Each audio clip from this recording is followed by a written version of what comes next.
Última hora, empresário viaja para fechar com Botafogo e Jefinho perde a cabeça e discute com torcedores. Trazendo as últimas informações do clube mais tradicional do futebol brasileiro. Claro que eu estou falando do Botafogo, claro que eu estou falando do Glorioso. Antes da gente partir para as informações, amanhã tem clássico válido pela 7ª rodada do Campeonato Carioca. É jogo atrasado entre Botafogo e Flamengo e esse jogo vai acontecer no Maracanã. Lembrando que o Maracanã vai ser dividido em 50-50, tá? Então vai ser torcida mista e vai ser Maraca dividido. Isso aí é um ponto positivo dos clássicos cariocas e eu conto também com o torcedor do Botafogo amanhã no Maracanã. Então faço esse movimento, faço também essa pedida, com certeza. O clube tá pedindo nas suas redes sociais, é momento do torcedor do Botafogo apoiar o Glorioso, tá bom? Mas antes, peço você, humildemente, que deixe o seu like. O like é muito importante para o nosso trabalho. A nossa meta inicial, a meta aqui desse boletim, é alcançar a marca de 1000 likes, tá bom? E eu conto com o seu moral, conto com a sua ajuda também de inscrição, tá bom? Então, se você ainda não se inscreveu, se inscreva. Se você ainda não deixou o like, deixe o seu like. Comente bastante da onde você está nos assistindo. O seu feedback é importante. Como eu disse, o Botafogo entra em campo amanhã para enfrentar o Flamengo, agora pelo Campeonato Carioca, né? Em busca de ingressar, de entrar dentro da zona de classificação para as semifinais. Botafogo, que foi derrotado no primeiro clássico do ano por 3-1 entre Botafogo e Flamengo, que aconteceu, foi pela Supercopa do Brasil Rei, né? Botafogo segue tendo problemas, principalmente na zaga e no ataque.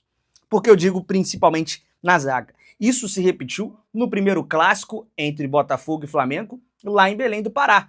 Botafogo não pôde contar naquele momento mais uma vez com Bastos, que estava retornando ainda de férias, entrando numa pré-temporada, tinha poucos dias ali de preparação e acabou desfalcando o Botafogo naquela ocasião. E aí, quem foi para campo? Lucas Alter. Ele que errou tudo naquele confronto. Os 3 gols que o Botafogo sofreu foi por culpa ali do Lucas Alter. E aí, mais uma vez, vai ser um problema. O problema agora são 2. Bastos não vai jogar, está de fora mais uma vez desse confronto. Agora, por conta de lesão, o jogador teve uma lesão logo nos primeiros 6 minutos do jogo contra o Maricá, se eu não me engano, que aconteceu, contra o Nova Iguaçu, no estádio Moça Bonita, né, onde o Botafogo venceu por 1-0.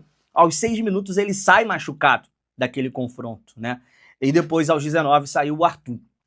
E aí, não vai poder contar com ele para amanhã. Ele sofreu um trauma no joelho esquerdo e acabou deixando ao gramado logo cedo. E além também do Arthur, que saiu aos 19 minutos, outro que também precisou ser substituído ainda na primeira etapa com uma lesão muscular na coxa esquerda.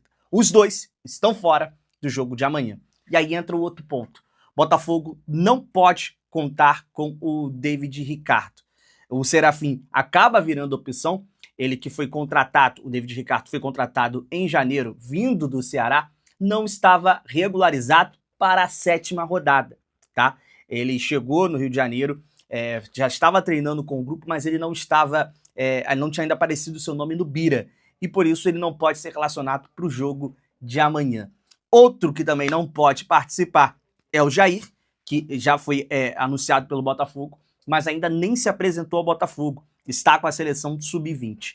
Outro desfalque agora no ataque, como eu disse, Arthur lesionado, Juan Cruz também, na 7ª rodada, nem sequer tinha chegado no Rio de Janeiro.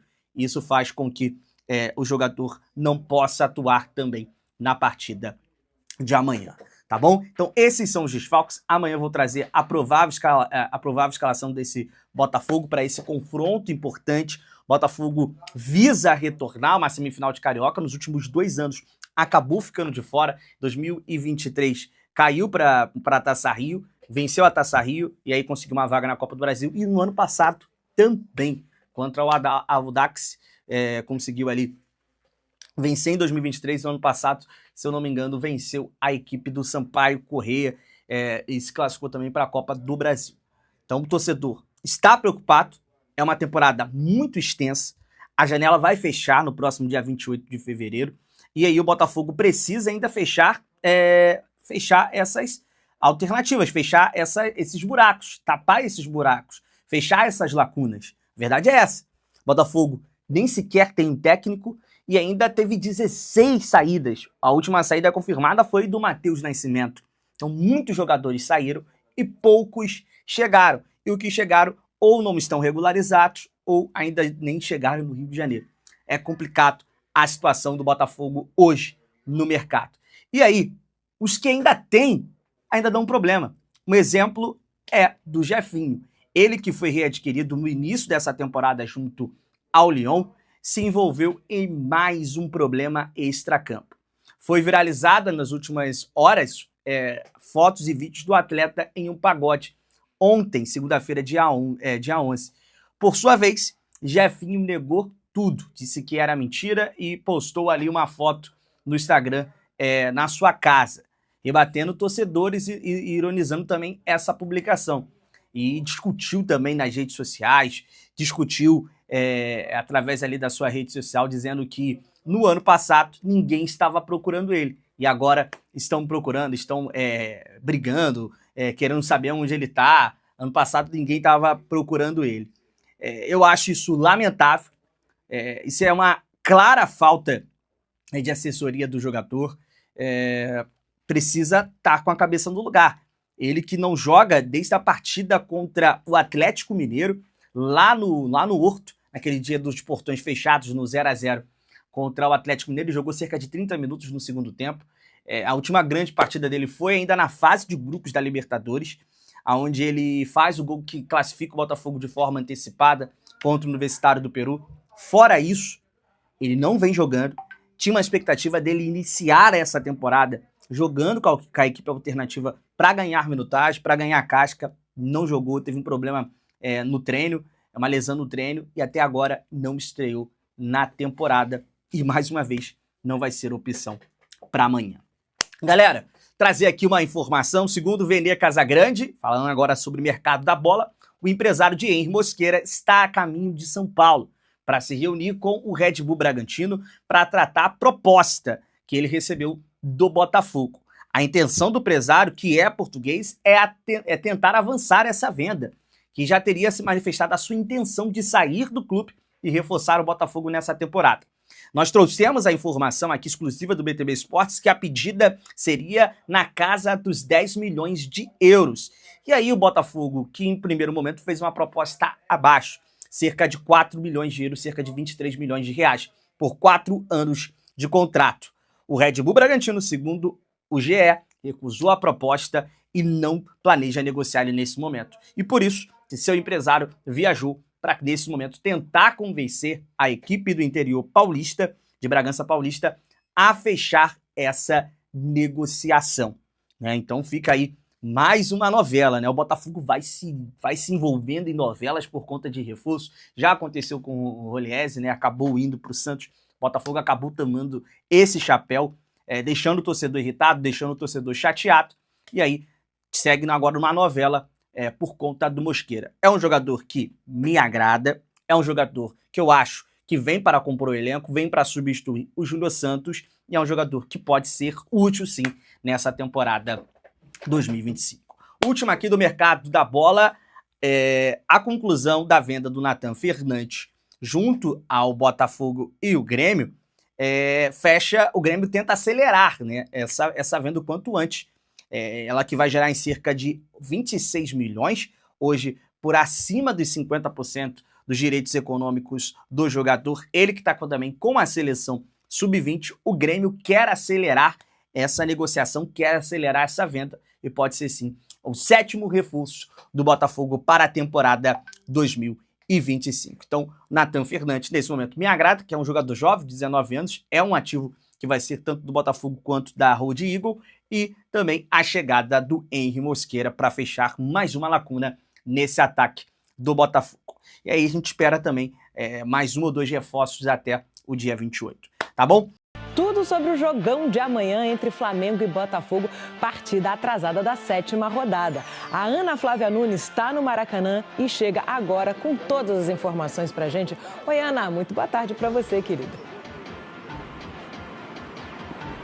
Ei, Débora, tudo bem? Ótima tarde para você e a todos que nos acompanham. Para esse clássico de amanhã, o Flamengo deve entrar em campo com um time com mudanças, um time bastante mexido. Isso porque há uma preocupação da comissão técnica com a questão do desgaste físico dos jogadores nesse começo de temporada. Então, alguns atletas devem ser poupados. Tem o desfalque do Alexandro, lateral esquerdo. Ele está com uma lesão na coxa esquerda, só deve voltar a jogar aí daqui 2 ou 3 semanas.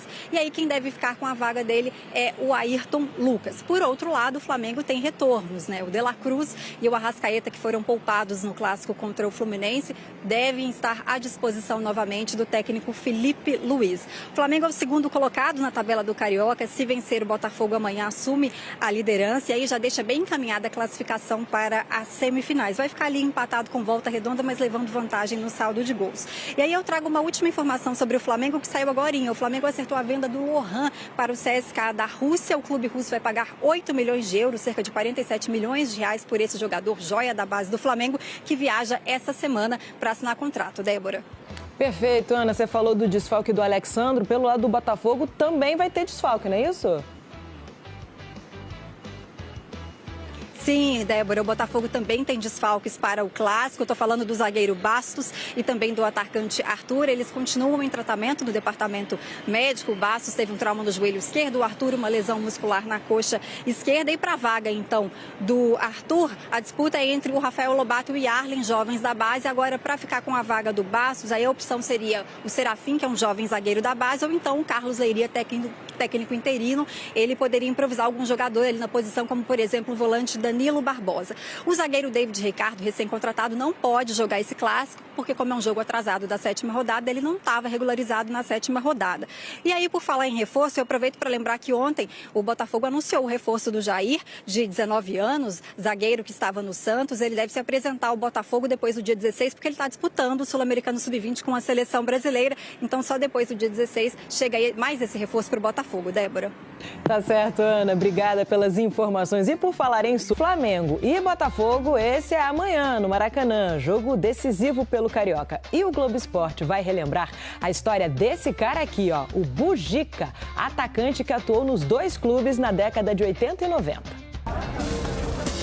Este é um daqueles casos de heróis improváveis do futebol carioca, começando pelo apelido inusitado, Bugica. Lembra?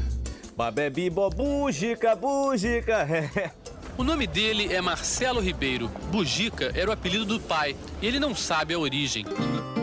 O capixaba de Cachoeiro de Itapemirim hoje tem 56 anos e na década de 80 mudou de estado para jogar na base do Flamengo. Fui para o Rio de Janeiro, cheguei lá aos 14 anos, fiz o teste, fui aprovado e aí fui matar um leão todo dia até chegar ao profissional. No dia 5 de novembro de 1989, já com 20 anos, Bugica foi convocado para um jogo pesado. Vasco e Flamengo pelo Campeonato Brasileiro, quase 60 mil pessoas no Maracanã. Era a primeira vez que Bebeto enfrentava o ex-clube. O Vasco deposita 6,5 milhões de cruzados novos na Justiça do Trabalho do Rio e fica com o jogador Bebeto da seleção brasileira. A transferência dele do Flamengo para o Vasco poucos meses antes chocou os rubro-negros. O Vasco, seus dirigentes, principalmente, tratando o Zico Júnior como velhinhos, a torcida do Vasco praticamente dando o jogo como ganho. E isso serviu como um motivador a mais para que a gente entrasse em campo e conseguisse fazer uma grande partida e vencê-los de uma maneira que até hoje eles não esquecem, principalmente o torcedor do Flamengo.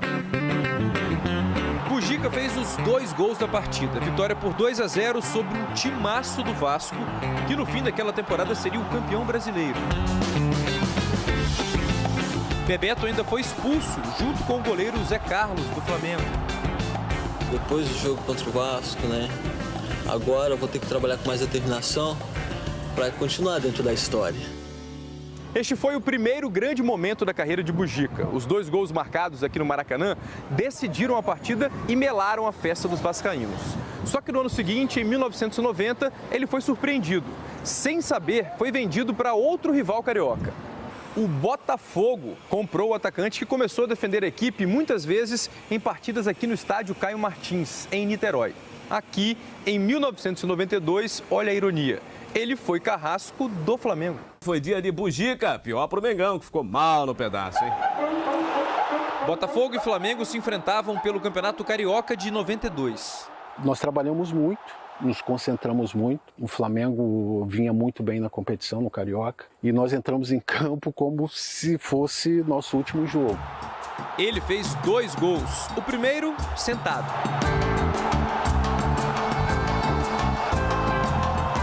O segundo, num contra-ataque, driblando o goleiro Gilmar.